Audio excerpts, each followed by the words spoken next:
Haleluya. Ndabaramukije mwese mu izina rya Yesu Kristo. Imana ihabwe icyubahiro ko turonse umwanya kuganira ku majambo yayo nkuko ayivuze. Ijambo ry'Imana risubasha bwo kugira icyo rikoze mu buzima bwacu. Haleluya.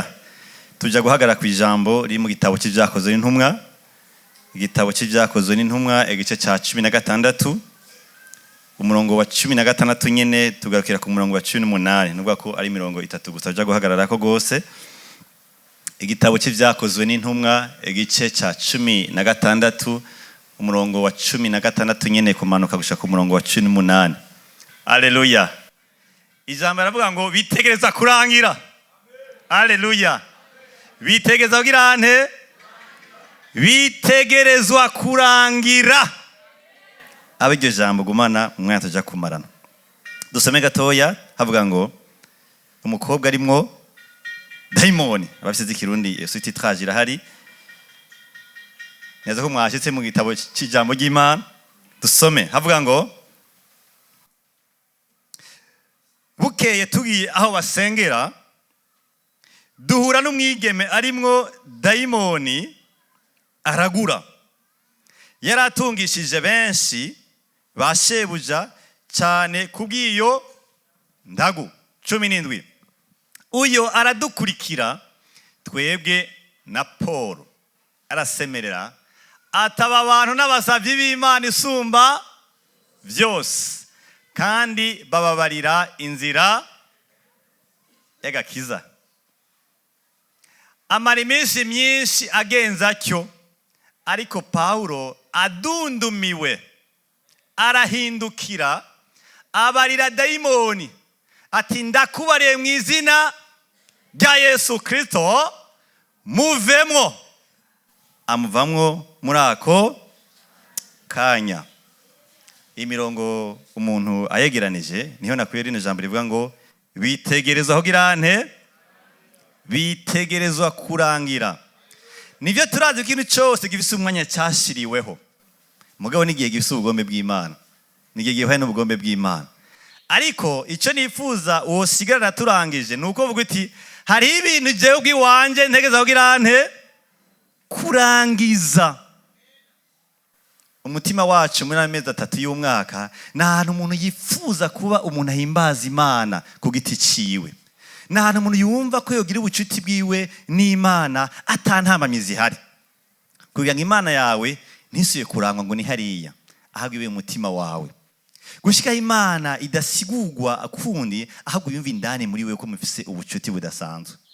Mugabo rero hari igihe usanga mu buzima bwacu hari ibintu byaje kuza imbere yacu nk'ibibambazi, bikatubuza kubona Imana, bikatubuza kuyumva, bikatubuza kuyitahura. Ivyo nivyo uno munsi uhamagarirwa kubwira ngo shinguka wa musozi we. Haleluya. Hano hantu dusomye Paulo yari karavuga ubutumwa bwiza ikomeye n'abaruka n'abandi kandi afise umurimo mwiza ndetse n'umwimbu ugenda neza, ibikorwa by'Imana bigenda neza. Yarageza aho Tirowa, ahantu bita Tirowa, yumva bambabona mu ndoto umuntu ari bwisaga cy'i Makedoniya mu ndoto amubwira ngo ingudutabara, ingudutabara mu ndoto. Amaze kwikangura avuga ati ibyo byose hari Makedoniya barakene ko nsimbirayo. Nicyo gituma dukwiye kuba tuganizwa n'Imana mu buryo butandukanye. Mu rutonde rwa Paulo na Luka n'abandi bagendana ntiyayumva ko azogenda i Makedoniya, ariko amaze kurota iyo ndoto aravuga ngo kumbura Imana imbwiye ngo nsimbire Makedoniya. Aca aragenda. Agiye aravuga ubutumwa bwiza nkuko nyene yarasanzwe abavuga. Mugabo agiye ahantu hasanzwe hasengerwa azabona umukobwa umwe Bibiliya yavuze ngo no windagu, umupfumukazi. Araza nkaho umenga n'umuntu aje kubereka ingene gisagara gitunganije, abagendera impanda agenda arabwira abantu bahuye bose ataba abantu mubumvirize kuko bavuga inzira y'iki y'agakiza. Mbega mwari bwumva ubutumwa buvugwa n'abapfumu?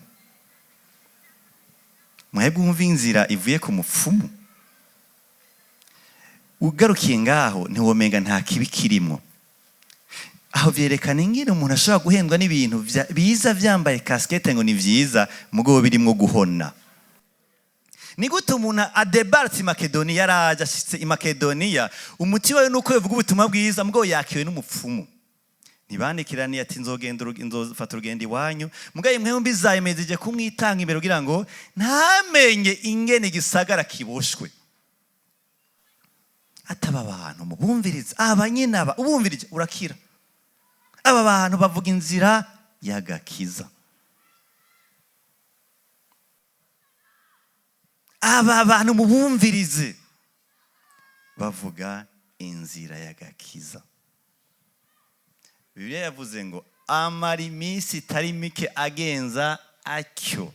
Amara iminsi itari mike agenda abikora uko. Kumure Paulo nabo bari kumwe bari bamwisatira umuntu Imana yaturungikiye ngo dufashe kuba cy'Imana. Kumbe n'umupfumukazi yabakiriye. Ico gihe abantu benshi ngo bari batunze kubera ukuraguza kuri uwo mukobwa. Nico gituma n'Imana yerekanye ngo ingudutabara. Igisagara cyari kibayeho nabi kubera bagendera mu mana itariyo. Bagendera mu bintu twe tugita ivy'ikirundi, hariya ngera bakita ivy'ikimakedoniya. Abarundi murazi kwikwegera akantu gose ngo ivy'ikirundi. Ikintu kibise karite ntoya ngo ni kirundi. Ico gihe nta mana bari bazi. Bari bazi Imana igendera ku ipfundo ry'umusipi. Bari bazi Imana igendera mu gafu bisize mu ruhanga. Bari bazi Imana ihagaze ku mihamuro. Bari bazi Imana igira icikoze bagiye mu mayira biri ku marompwe bahagira ibijambo biyatuyeko. Nta mana bari bazi. Ya mwembuti hamwe boza ntibamenye impwemu iganje hano, bovuga bagasubira inyuma, abantu babo bagakizwa mugabo bakaguma bafise impwemu igenda iba dérange, iba reklama, impwemu igenda iba irondera ingene yoba subiza inyuma.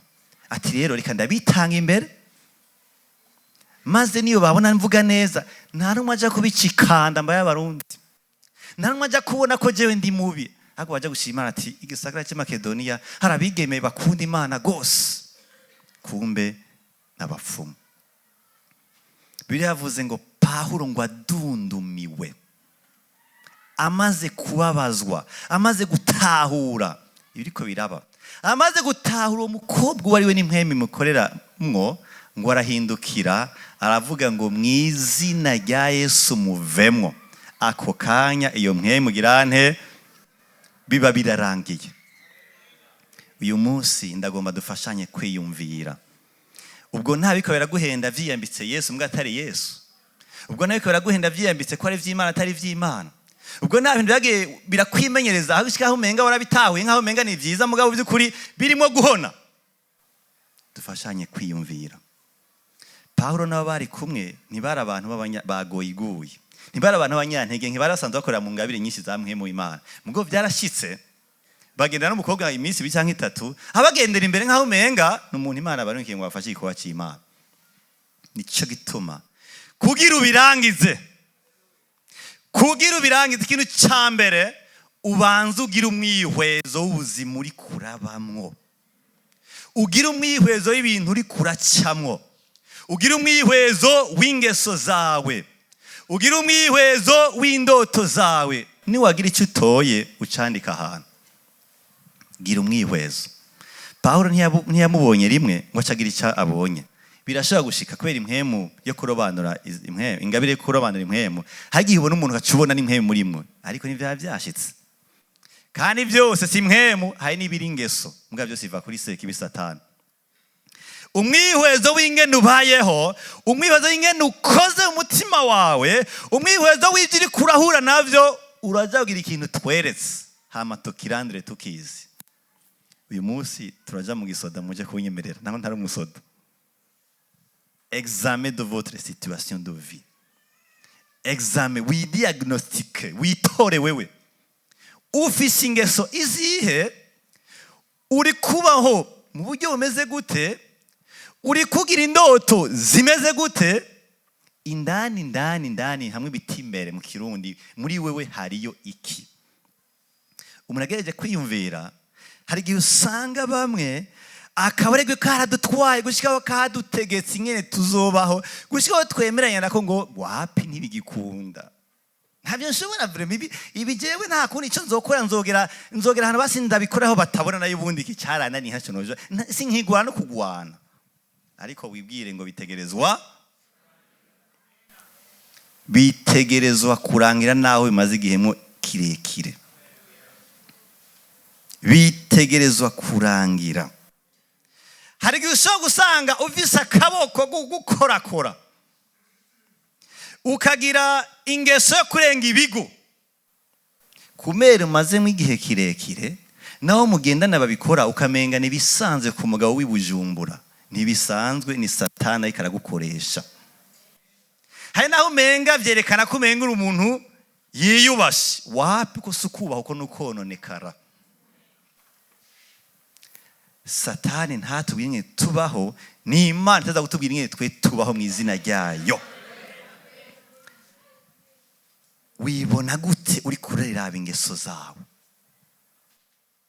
Wiravye mu bisobisho bikugize, ubwo nta mururazi wamaze gushinga idarapo mu mutima wawe, umutakwemera gutwenga niyo bikeneye ko utwenga, gushikaho n'umugore utamutwengera, n'umugabo utamutwengera, n'umwana utamutwengera. Niyo Imana iguhezagiye udashobora gukura ko ngo uyishingire intahe, uwo n'umururazi Satani yaje arashingamwo idarapo, umazemo igihe kire muri uwo mugabo, si wo muhamagara, si umugabane wawe. Ubwo nta shavu ryaje rikakugira ukundi kuntu, gushika akantu kose n'imvura itaguye wumva umenga wikubita. Ishavu ringana gute muri wewe? Rigukoresha iki? N'ayahe majambo uvuga iyo ubonye ikintu idahwanye n'uko uri kurashaka? Uraja gusanga hari ibintu n'umunsi uza kurangiza. Hari ibintu utaza gukira ku rubanza ukabivuma, uti nturi umugabane wanje, washavuye si ku Imana imbona, wamurazi wawe nturi umugabane wanje, uri kutuma mbaho ku Imana itagombye ko mbaho, bigatuma no duga igishimwe ku Mana n'amatazirano ku Mana, nama numva umenga nta majambo yo kuvuga mfise. Ntushaka kuyaronka ufise amajambo avuga ingene merewe gusa, ayo si yakenewe. Hakira amajambo avuga ingene Imana imeze n'icyo yakoze ku buzima bwawe. Isuzume, uri kushikirwa n'iki? Mbega amajoro yawe ameze gute? Bamwe bahura n'indoto zibabwira ngo ntacu uzovamwo, abandi bahura n'indoto zamaze ko zirabarisha ibinyama, bamavuka bafise muri we urute kubera umubabaro w'ivyo baraba barajya mu ijoro, kubera indoto miza kunona indani habo. Ariko kubibwire ngo utegerezwa kurangizwa. Abandi bumenga ntibakunditse, indoto zamaze ko zabeka yuko nakari karamuvuga nabi, nakatamwemera. Kumbe ni Satani yabonye ahantu gwaye ati reka name ndakarotesha ko batakakunda, nikiyemere mu kazi, nikiyemere muri serire, nikiyemere muri departement, kace kama kicurikiye, si wo mugabane wawe. Imana ikugomba kuba umuntu yidegemvya, ikugomba kuba umuntu afise agaciro imbere y'abantu, imbere yayo. Igomba gucika umunyenkomezi w'Uhoraho, umusoda wa Kristo yagerageje mu buryo bwose ariko abandanya agwana. Indoto mbi ziriko zirica benshi, kandi kubera umenga ntibabone ingene bozikorako, bisanga umenga batiza kuvyemera.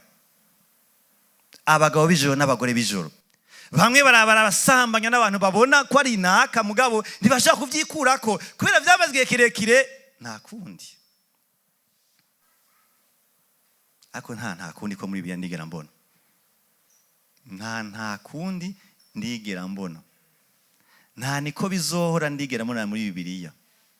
Ahubwo mbona ngo haguruka ukayangane mukobwa w'i Siyoni. Mbona yani majambo atarayo ya nta kundi. Mbona amajambo atubwira ngo mwe muri abasoda ba Kristo Yesu. Mbona amajambo avuga ngo mwebwe murushiriza abandi kuba abanesha. Mbona amajambo avuga ngo iryo hanga ngo nta kizori zibira. Mbona amajambo avuga ngo mwe muri biremwa vy'impwemu murashobora gushingura karimbi, mukirukana igishoboye kuza kugwanya izina rya Yesu. Ariyo majambo mbona. Haleluya. Wibona gute? Uri kubaho gute? Ndakwinginze kuno munsi uhindura imvugo. Sinzi ibintu uhura navyo, sinzi ahantu Satani yageje ahantu akwemeza ibintu, ariko kimwe vyo wosubirako, usubire ku nkoho yawe. uyisubireko, usubire kuri position yawe, ugwane kuko data muri kumwe. Wibona gute? Uriko gute? Ingeso zawe ni izihe? Paulo kumbure yafashe umwe ati none agakobwa kamara ijambo rimwe ko atamuntu n'umwe birakavuga karenzako imizo se ni muwumvirize ko atavuga Yesu yabambwe. Kuraba neza, nicyo gituma ukwiye kwishira ku munzane na wewe, nukwiye kumenyera ibintu. Hari ibyo dukura mu muco w'ikirundi twagirana turakira mugabo biko biri ikingo zacu, cyo biko birica umubano wacu n'abantu, cyo birica indani hacu, ariko banze ubishyire ku munzane. Suzuma. Paulo abakorino baramugora gato, abona ingeso zabo, abona ingene bagaragara ko vyose ivy'imhemo nga barimwo, ivy'umubiri barimwo. Ati ndabasavye mu cete cya 2:13-5 bari mwebwe mwisuzuma mumenye ko muhagaze muri Kristo. Nayo je ivyo ariko ndabona mbona vyose umenga muravugishwa mugabo kandi umenga murabasambanyi bambere muri hehe muri make. Suzuma, shira ku munzane. Hari wavuze ngo sinzokibagira, subira ku byo wiyumvira, subira usuzume ibisanze wiyumvira, kuko uri umuntu ushobora kuba warahenzwe n'umugwanizi mu kuntu utahura. Ushobora kuba isi ibintu uhabwa n'imyaka ufise, ushobora kuba ufise ibintu bihabwa n'akazi ukora, ushobora kuba ufise ibintu bihwanye n'aho wize, cyangwa ushobora kuba ufise ivyiyumviro bihwanye n'ivyagiye biragushikira muri kahise, ariko wagenda muri Bibiliya wa muco canke cya kirori ugisanga nibindi bindi. Suzuma. Paulo neza ko yafashe no mwanya, amaze gusuzuma avuga ati avuga akajambo kamwe mugabo keza, mugabo uyu muntu ni umupfumu ari mwimwemu, ngo amaze kubabara, amaze kudundumigwa, amaze kumva atobana navyo, aravuga ngo mu izina rya Yesu muvemo. Handa papa ndahashika. Bene data, dukwiye kwiyameza ku munzana, dukwiye kwama turisuzuma, dukwiye kwama ahantu hatwenyene mu cyumba iradizimije n'undi muntu mubana atahari. Mwisanzwe kiswije jewe ndinde, daro sokre ndinde, atawumbona ndinde, atacanshikiye ndinde, bantahuye ndinde, batantahuye ndinde, nahezagiwe ndinde, amasezerano atevye ndinde, ndi mu rugendo ndinde, ndi motungana ndinde. Niwitora uraja gusanga hariho umugwi w'ibintu uteza kurangiza mu buzima bwawe, ukabikira urubanza neza, ukanarusoma, ukanashira no mu ngiro. Icambere tugira umwihwezo ubuzima bwacu, tumenye ibyo tuza kurangiza. Iyo wagize umwihwezo mwiza usanga ubizira ishavu geranda. Ishavu geranda murayumva? Nahantu wumva ko ibintu byanze utabitewe na kamere, kuko ivyo bintu bisanzwe bitirirwa Satani. Ishavu geranda n'ahantu umuntu avuga ati ese imyaka umaze kosha, unkatanga, ubesha, uyu n'umunsi wawe wa nyuma. Icya kabiri, niyo twamara kugira umwihwezo ubuzima bwacu, turavuga ngo turakeneye kumenya ubugombe bw'Imana ku buzima bwacu, turakeneye kumenya icyo turi hamwe n'icyo Imana yadusezeraniye muri bino bintu. Mbega ibi bintu ko bimazemo igihe kirekire, ibi bintu kumenga nabo tugenda busabwa kumenga nta muntu yashaka kubibohoka ko, ibi bintu kumenga bivuga kumenga n'abandi bose barabanye navyo, none niko Imana ibivuga. Quelle est la volonté de Dieu? Nukubuhe bugombe bw'Imana? Mbega jeho ndinde? Bene data turi bane twebwe. Turabarundi mbwa impande y'ivyo ari kindi kiruta vyose kuba kinini. Turabana b'Imana isumba vyose, twavyawe na mpwemu w'Imana. Twe turabantu dufise ububasha bukora ahagaragara n'ahatagaragara. Amajambo yacu ashika mu ijuru agashika no mu kuzimu. Dutegeka ibiboneka n'ibitaboneka. Ni ukuvuga ngo turi abantu badasanzwe. Imana ihabwe icyubahiro. Haleluya. Twasezeraniwe iki kabene data. Kenshi turakunda gushira umutima ku masezerano kandi ni ikintu cyiza cyane gose. Amasezerano menshi dufise ni waca mu nzuzi nizokurengera. Ni waca mu mbeya nizokubabura. N'ibindi bitandukanye. Uzunyambaze ku munsi w'amagorwa nahe nzogutabara hamwe nabo mpeshe. Alezi ni ibintu byiza cyane gose. Hari akandi kantu mugabo ngomba ko dushira ku munsi. Kare mu Bibiliya mbwa simwanda kumva na benshi. Nuko Imana mu rutonde rwayo yamye tubona ko turi abantu basezeraniwe intsinzi.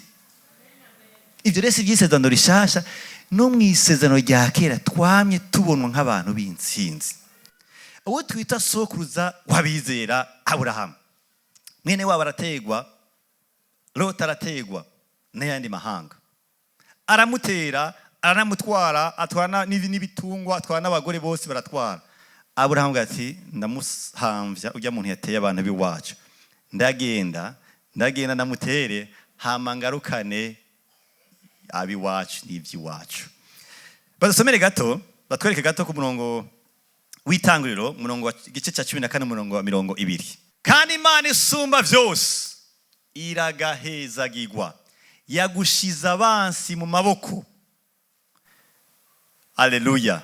Nuko Aburahamu amuha ikigira 10 muri byose. Mu bisanzwe hari umuntu bita Melikisedeki yabayeho mugabo atigeze avuka. Yari ishusho ya Yesu Kristo yaje, kuko nta muntu azi aho yavukiye, aho gusabaza aho yakorera. Ntibazi umwaka yavukiyemo kandi ntiyavutse ko yari Kristo Yesu yaje kugira ngo ategure ko azogaragara. Nta n'umuntu yabonye apfuye. Bamwita umwami w'Isalemu. Aburahamu avuye kunesha bateye Loti abakamutwara n'ivyo atunze akabitwara, ahindukiye ahura na Melikisedeki. Melikisedeki amubwira amajambo, atuhoraho yaguhaye abansi bawe mu maboko. Miyani majambo yaguhaye kubakoresha icyo ushatse, yaguhaye kubanesha kuko ari Imana yabiguhaye. Kandi ikintu cyose Imana yakoreye kuri Aburahamu cyari kidutegura twebwe kugira ngo tukibemwo niyo wavuka muri 1987. Ni kuvuga ngo urimwo mu bandikiwe intsinzi. Imana ihabwe icyubahiro. Gushikaho Imana imaze no kuzana Ivyagezwe, yabwiye abantu ngo umviriza, mwebwe ntimwemere kugira ubwoba. Tuzi Ivyagezwe ni ntukice, ntugasambane, ariko yarane twagiye turibagira avuga ngo niya mahanga yabatera ntimuze mugira ubwoba. Mu Vyagezwe hari cyane cyavuga ngo ntiwemere kugira ubwoba, kugira Imana igutegurire kwamana intsinzi. Ariko bangahe babonye uri yawo mu rupangi bavuga ngo ndabonye umunyabuyenzi. Ibati izuba rijyakiye kacamera nk'igigonda akacasohoka. Niwemeye kugira ubwoba. Ntiwemeye kugira ubwoba uko mu Vyagezwe ntivyari vyemeye kugira, cyane cyane kube uri mu ruhande rw'Imana. Imana yaguteguriye intsinzi. Iyo utabimenye, Satani benshi acageza kubagenda mu vyumvira, akagenda babwira ubunini bwa Satani akabibagiza ubunini bw'Imana. Suko bitonze mugambi bw'Imana. Twe turabanesha. Haleluya. Twasezeraniwe intsinzi kandi twebwe ntitwemeye kugira ubwoba. Haleluya. Abantu muri hano muri abasoda ba Kristo Yesu. Muri abasoda ba Kristo Yesu. Mwandikiwe intsinzi, nimwemere kugira ubwoba. Ikintu cyose uhangane naco nkuri muri Kristo, kuko muri kumwe n'Imana. Imana ihabwe icyubahiro. Bibiliya iratwemera ko kandi dufite n'intsinzi no kuri kamere yacu. Ya kamere ituma wumumenga wogwana. Ya kamere ituma wumumenga wobesha, wokwiba, wosambana, wotirisha mu gihugu canke buriya. Ijya kamere ngo uyifise kubasha kandi ngo urashobora kuyinesha. Abaroma 8:13. Abaroma 8:13.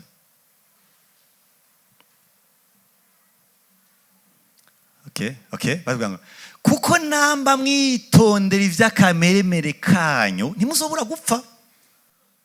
Kandi birumvikana igihe cyose urongorwa n'ikije mu vyumviro vyawe numva nokora iki ukaco gikora, uriko uragerageza kwitondera ibikuzamwo vyose. Iyo ni kamere.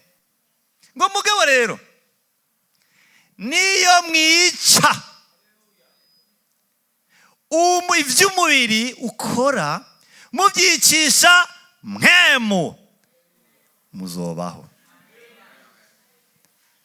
Abantu mukunda kwishishikara umenye ko hari ibyo tutishishikaramwo. Abantu mwiyitaho hari ibyo tutiyitahamwo. Hari igihe we wiyanka ukirasa. Hari igihe uvuga uti ndafise umubiri ungora, mfise ururimi rungora, mfise ivyumviro bingora, mfise umutima ungora, ntegerezwa kwiyanka kuko ibi data asanzwe avyanka, kandi binyere ko data avyanka nanje ndavyanka. Nta cupa rizosubira ku munwa wanje, nta mahera y'abagabo nzosubira kurya, nta kado empoisonné, nta kaganuke, ntazi ukampaye wariwe n'intumbera kampanye nzosubira kwakira, kuko ivyo ni bariko barangura, ndiko ndigurishya. Igihe cyose nzokumva amajambo yo kwirarira ariko azabwira niyemere, wapi nzomenya ngo natewe, ndiko nageza kwiyemera, nzoca niyanka. Iryo jambo ntaryo nzosohora nirikenewe. Kwiyanka, kwicikira umupolisi agucunga, wewe nyene wicunga, kuko niwe ushobora kwimenya aho ugendera n'ibintu bikunda gutera. Ngo niyo mwica ivyo vya kamere muzoca mubaho, muzoca muba muciti na mpemu yera. La vie en abondance Yesu yadusezeraniye, bwa bugingo busagutse twasezerana na Yesu buzoca bududubiza muri twebwe, kuko kamere twayiciye urubanza tukayishyira muri pubera. Twasezeraniwe intsinzi ku mpemu mbi, ku bwami bupfuye bw'umwiza, ariko kandi twasezeraniwe no kunesha kamere. None wumva none unesha kamere ukanesha satani, we wumva hari umuntu yakuzibira? Wumva we usigara uzibigwa n'iki? Usigara uzibigwa n'ubugome bw'Imana bwonyine cyonyine. Usigara uti iki mbona nta kibazo kirimo, si icyaha mugabo ni volonté de Dieu, nicyo kibazo usigarana. Satani avyuye ingunza mu ndoto agati wesha hari ikintu utazi cyabereye Igorogota nturamenya. Niho hantu twemereye kwishima no kuvuga amajambo menshi. Uti jewe ico ndi ntunzi, ndi umwana w'Imana, mvise mwemera muri jewe, mvise ijambo gitwa inkota, kamere yanje ikura yivyura mugo nta kibanza se muri jewe, naramaze kubambwa ndi uw'Imana. Ibyo kurambwira biraryoshe mbwa bimara umunsi umwe, baheza kunyemera bakaba bansuzuguye. Ibyo rero nta mwenda bitamwo. Twandikiwe intsinzi. Biraryoshe kubona Imana itwereka ko ikomeye cyane, ikakihindukira ngo genda buri mwe mugwana, umenga ntibijanye. Iyo umuntu ari wagucungere yuzi ko akomeye umenga wowe usinzira, ariko mu Mana suko bimeze. Atureka ko akomeye, akatubwira ati muri mu izina ryanje, kuva mu buso bwa kabiri, kuva mukijijwe muri jewe, genda mugwane ndi kubenda mwebwe. Ntimwemere kugira ubwoba, muranesha abadayimoni, ariko genda ndi kubenda mwebwe. Kamere muyibambe, idayimoni ivyo y'ingunza muyikubite hasi mwisengesho, hama muce mbwira igikorane gihimbaza Imana ko muvyumva. Haleluya. Imana habwe icyubahiro. Uca wumva ko by'ukuri umuntu w'Imana ari umuntu akwiye kuba afise autorité, afise ijambo, afise ububasha budasanzwe. Mugabo kwenshi hari igihe dusamara tukibonera mu mashuri twize, tukibonera mu ho tugeze mu iterambere, tukibonera mu myaka tumaze muri Yesu, gacumenga bimwe ni vyabariya, ibindi ni vyabariya. Paulo ntiyavuze ngo jewe nk'intumwa ndavuze ngo muvemwe, niko yavuze. Jewe nk'umuntu amaze iminsi myinshi ntangoza amashengero ngaha muri Aziya n'i Buraya, ndavuze ngo, niko yavuze. Ivyo ntacyo bimaze. Satani ivyo vyumvise aca twenga avuga ati tu es faible, je suis faible, ngo tube turagira match qui va durer 3 siècles. Tugire match ija kumara ibinje na bitatu ko uri faible nkaba faible. Jewe ndabizi nakora n'ibitumva n'ibitazi. Nuri kubahe gitazi ngo tube turakina agapira ikibangano. Mugo ni waseruka mu izina rya Yesu. Ugaseruka mu izina ryo wavuye mu bapfuye. Iyo rangaje araja kuyumva kandi araja kumaramara kandi ivyo araja kubirangiza ashingura amahema asubire mu kuzimu iyo igisaga kibe kiri.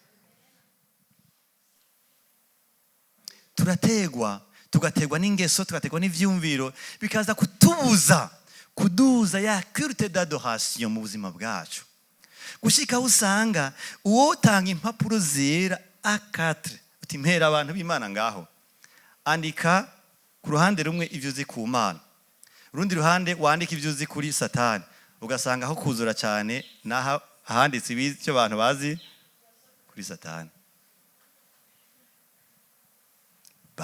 Zama Imuna, zama Miwata, aya mazina ya Satani benshi barayazi ariko ntaca bamariye. Akantu kose kabaye Satani ni mubi vraiment, ni mubi n'ivyo turabizi mbwe nta gishashuzanye. Birivuga ngo kuva kera yanywa ari se y'ikinyoma. Ntumubatize, amazina arayafise, mugabo birakenewe kugenda uramenya Imana ku munsi, birakenewe kugenda urarondera indi zina ry'Imana rikaca biba mu masengesho yawe. Satani yumvise akani watoye ku Mana acaja muri vedo de definitif ati aranyishe, yatoye ku Imana n'umwizigirwa, yabitoye. Yatoye ko ari Imana iharira icaha, yabitoye. Arambabaje waje. Intambara nyinshi zirangira iyo twamenye Imana. Uko twamenye Imana bikaca bivamo amasengesho. Bimwe tukabihindukira ngo Paulo yahindukiye wa mukobwa ati mu izina rya Yesu muvemwo. Imana igomba kutugwana nk'abasoda bayo, naho ikomeye intambara yayo ikorana na wewe. Ni wasinzira ntuzugende kubwira Imana ngo Mana wari igihe bino bintu byaba. Ni wasinzira kamere kagufata ikagora gutwara no muri bina biriya, ugatangura kujura ronka n'amakonsekansi, ingaruka zimwe z'ibyo wagiye urakora. Ntuzugende ngo ni Imana itahabaye, ni utamenye icyo uri muri ya Mana, ni utamenye icyo ujejwe.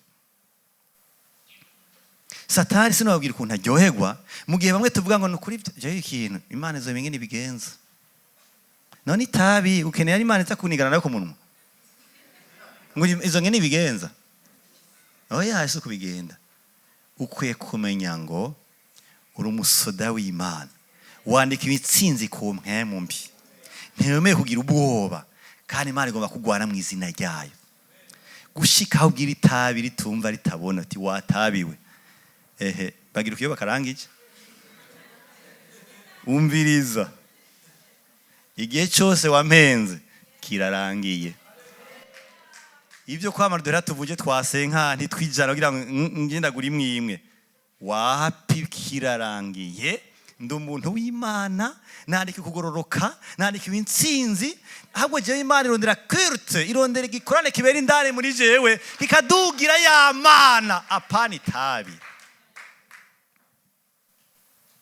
Imana ihabwa icyubahiro. Kumenya icuri, kumenya icyo wasezeraniwe, kumenya n'ubugombe bw'Imana. Sinibaza ko Imana yoba yemeranya n'imvugo zose abantu dufise mu vyumviro vyacu. Sinibaza ko ahantu Satani yatugejeje mu kuduha ama conviction amwamwe, mu kutwemeza ibintu bimwe mu vyumviro vyacu. Imana yo vyisi yo bivyemera. Bimwe wabikuye mu ncuro waneshejwe, bimwe wabikuye mu nyigisho mbi waronse. Subiramwo usuzume, subiramo usuzume, hama turandura icyo tuzi. Haleluya. turabasoda ba Kristo Yesu, sivyo? Haleluya. Ndabasabye umbwire umuntu muri kumiti uri umusoda naho utarukunda kuvyiyaturako. Uturi umusoda dasanzwe. Bien joué, bien entraîné. Umuntu yateguwe n'ijambo ry'Imana. Ashaka kurasa ibombe mu kuzimu, akaduza ishimwe ku Mana iri mu ijuru ryayo. Ijambo ryiwe rikumvikana ko rihwaye n'ubugombe bw'Imana. Imana yabwe icyubahiro. Ubwa gatatu, nuvuga ngo ubwa mbere nagize umwihwezo kuri jewe. Ubwa kabiri namenye icyo Imana ivuga kuri jewe. Menya icondi, menya n'icyo Imana yansezeraniye. Ubwa gatatu ncamenya ubwoko bw'isengesho ngira. Bene data, hari ahantu utemewe kwinginga, naho kwinga ari byiza. Ego. Yahindukiye n'umukobwa, Mana ndakwinginze, uno mukobwa umugirire neza Mana. Rona une yaremwe ibishusho yawe Mana. Umugirire neza no mwembi mupfemwo. Niko yavuze? Yavuze gute? Yarategetse. Kwinginga birabaho, bifise igihe cyavyo. Gushima birabaho, bifise igihe cyavyo.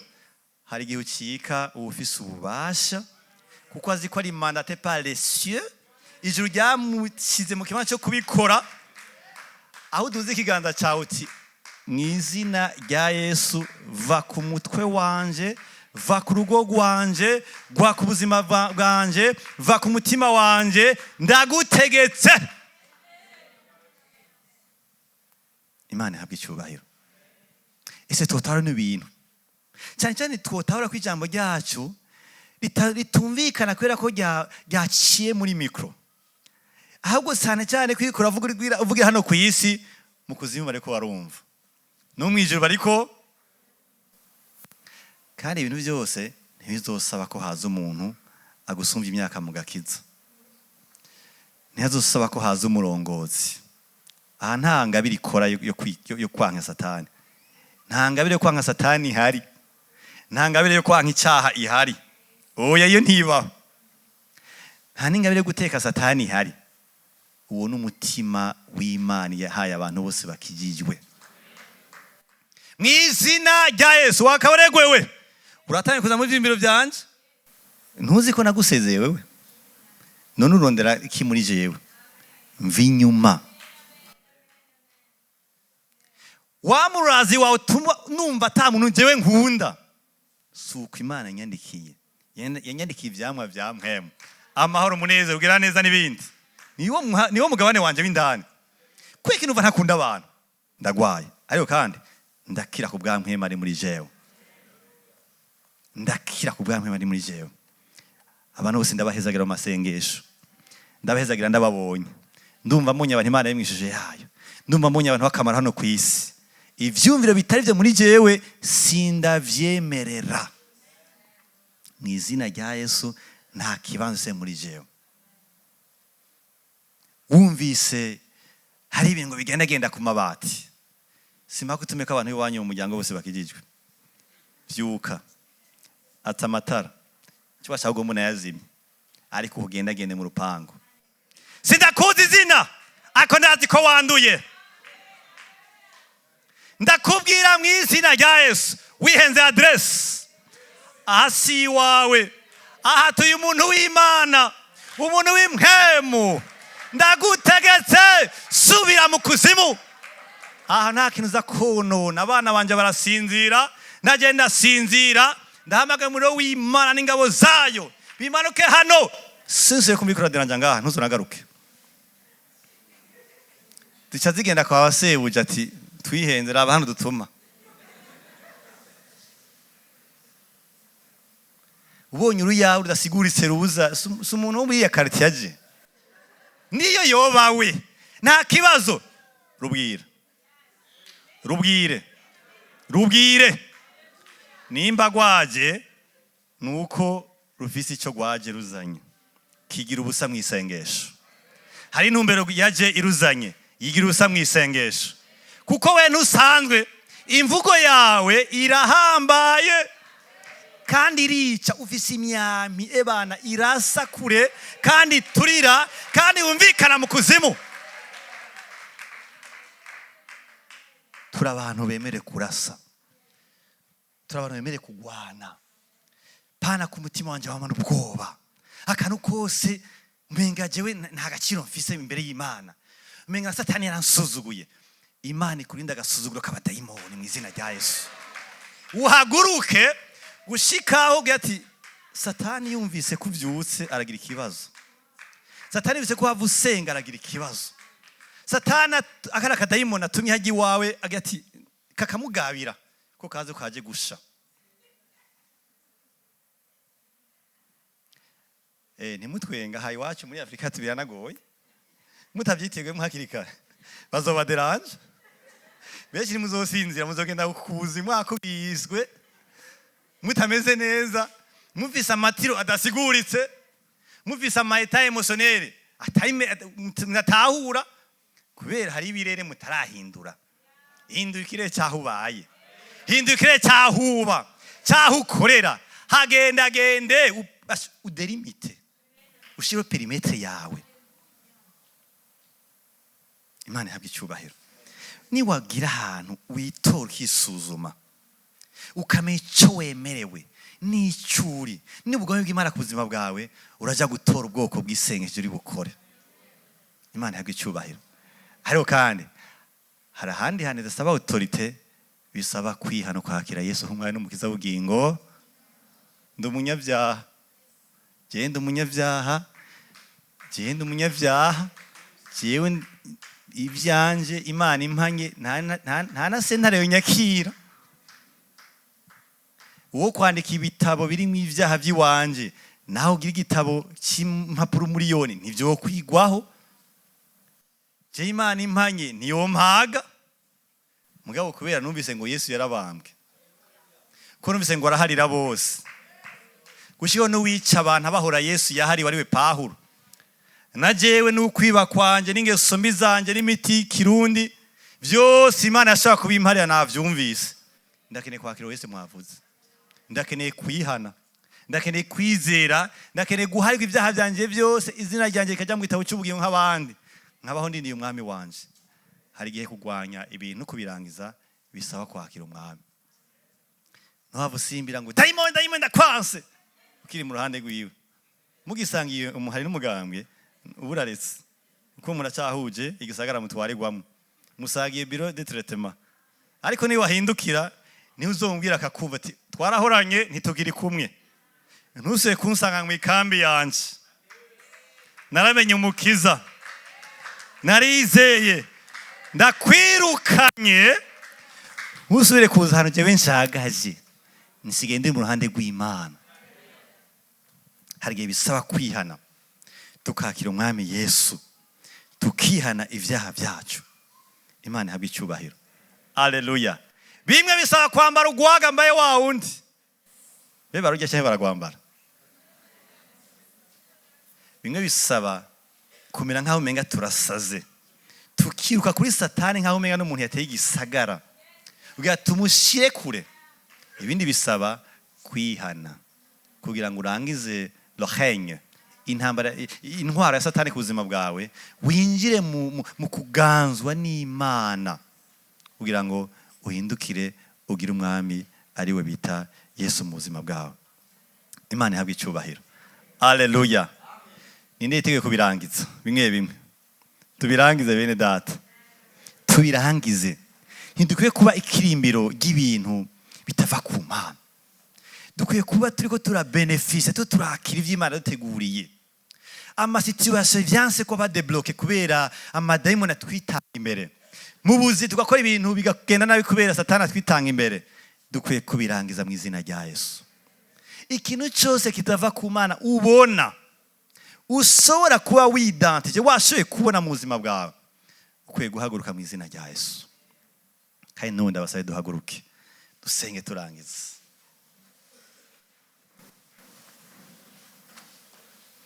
Haleluya. Haleluya. Imana yakwiza umuntu adasanzwe. Kugira ngo uyiseruke hano ku isi. Biravuga ngo icyabyawe n'Imana kinesha isi. Waravutse bwa kabiri. Ufise langage Satani yumva, langage Imana yumva. Ufise imvugo Satani ari mu kuzima aronka kandi akanababazwa. Ukagira n'imvugo uvuga Imana igahabwa icyubahiro n'ingene wavuze. Haleluya, haleluya, haleluya. Tubane duha Imana amashi cyane.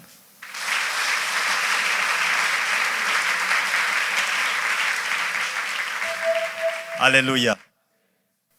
Duhere ku muntu uyu agomba kwakira agakiza, kuko Imana yagukeneye mwene data, iragukundira gushaka, iribuza kugushira mu gisoda cyayo, mu bwami bwayo, iribuza ko umutima wawe n'umutima wawe binywana, ukaba hano ku isi utaganya, ko hano ku isi witeguye ko aza gutora gutwara mu kibanza yaguteguriye mu ijuru, ariko kiri hano ukabikora Imana icubara mu ngeso zawe. Tugusabe wakira umwami hano, uduze ikiganza cyawe nimba uri hano, wakire Yesu hari icyaha. Haleluya, haleluya.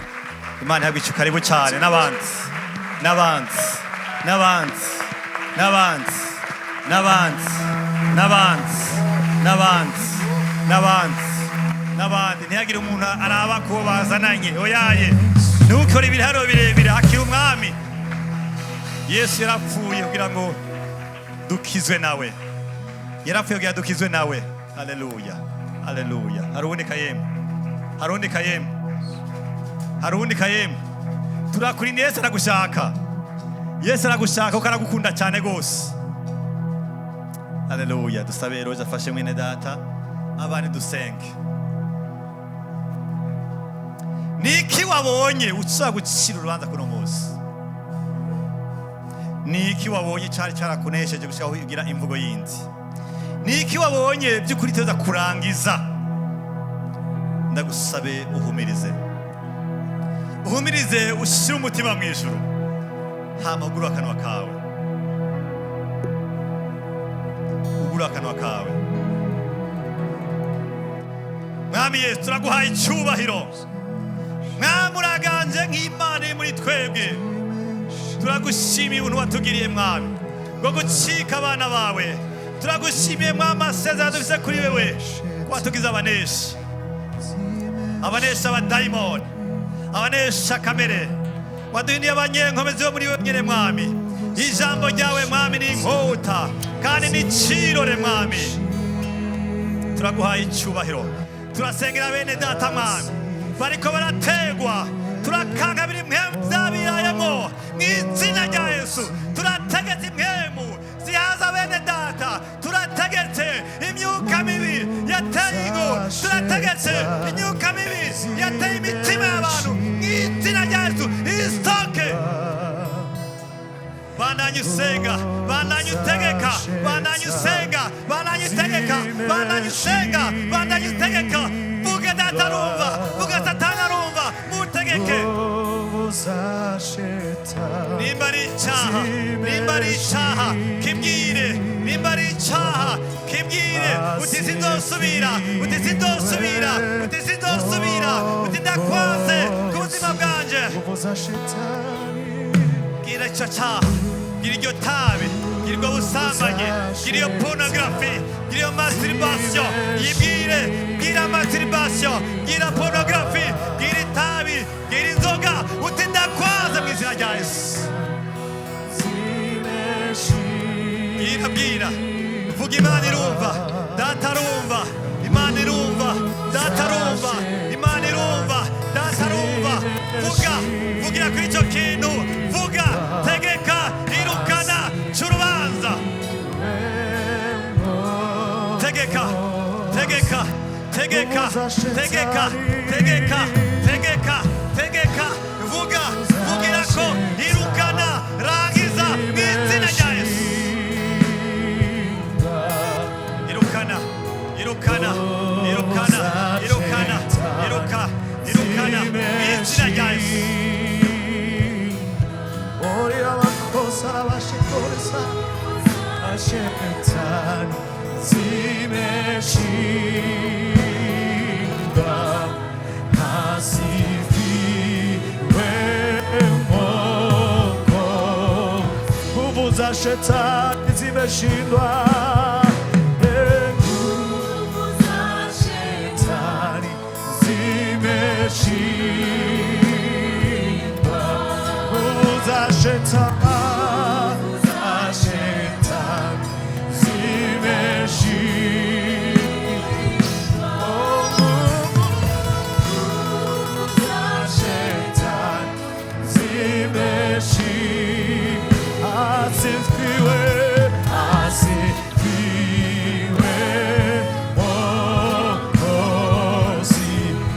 ubuza shetani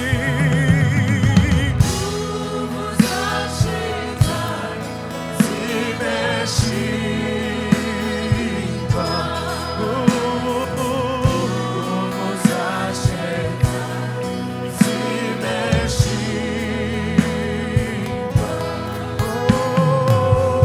ubuza shetani zimeshindwa asifiwe Mwokozi. Nimbara umuntu yumva akeneye amasengesho y'umwihariko aze hano imbere tumufashe. Nimbara umuntu agatinda akeneye amasengesho y'umwihariko nuba nkeneye ko mumufasha kurandura. Nimbara umuntu yumva akeneye amasengesho y'umwihariko aze hano imbere dufashanye. Haleluya. Wumva ukeneye amasengesho y'umwihariko uze hano imbere tugufashe gusenga. Karabe hano imbere.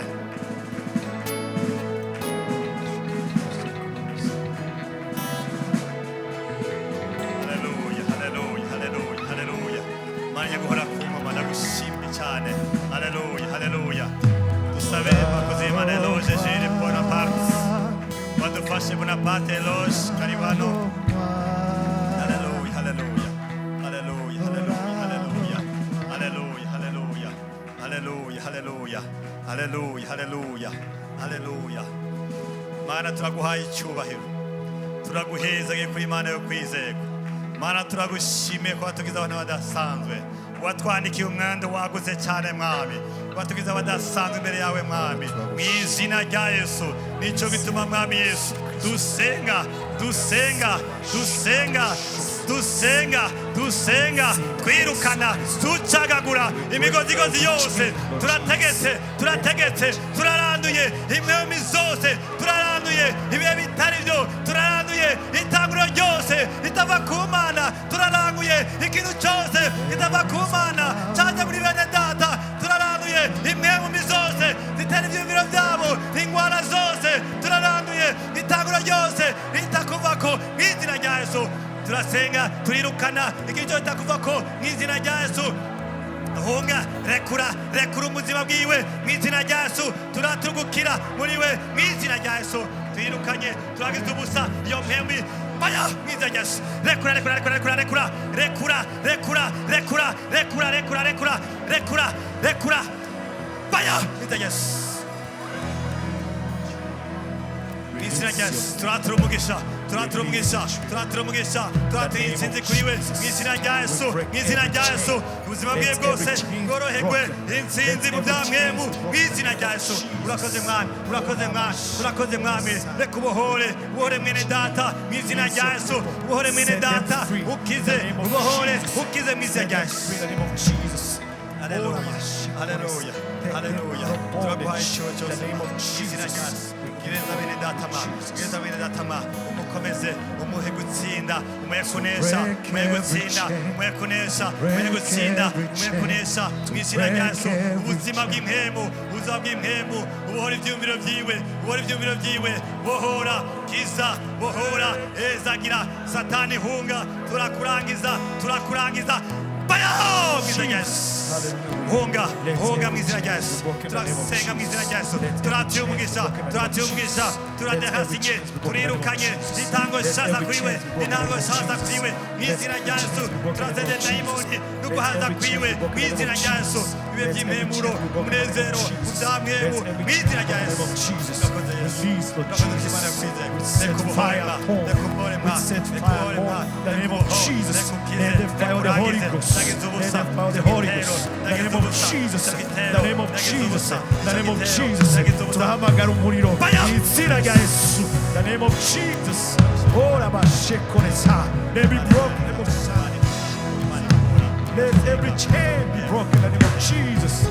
Oh, oh, shiama kusaraba.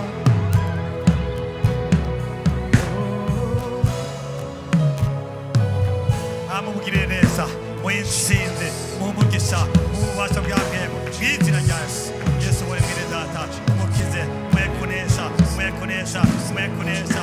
Intsinzi, intsinzi kuri mpere, intsinzi kuri kamere, intsinzi kuri kamere, intsinzi ku badayimoni, intsinzi kuri kamere, intsinzi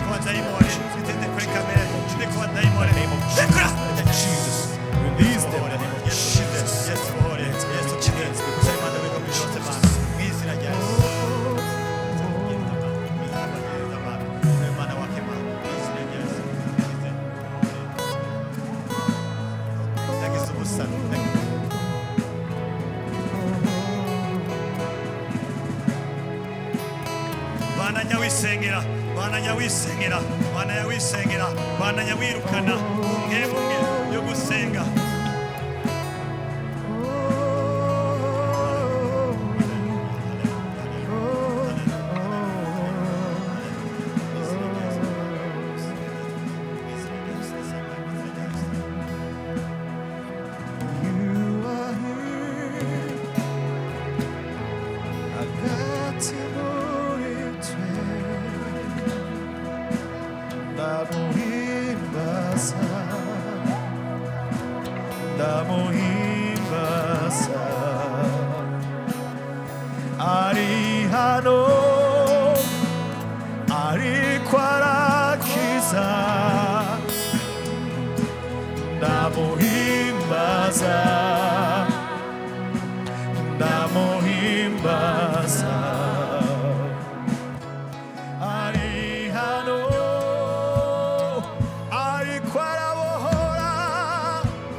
Imana kw'Imana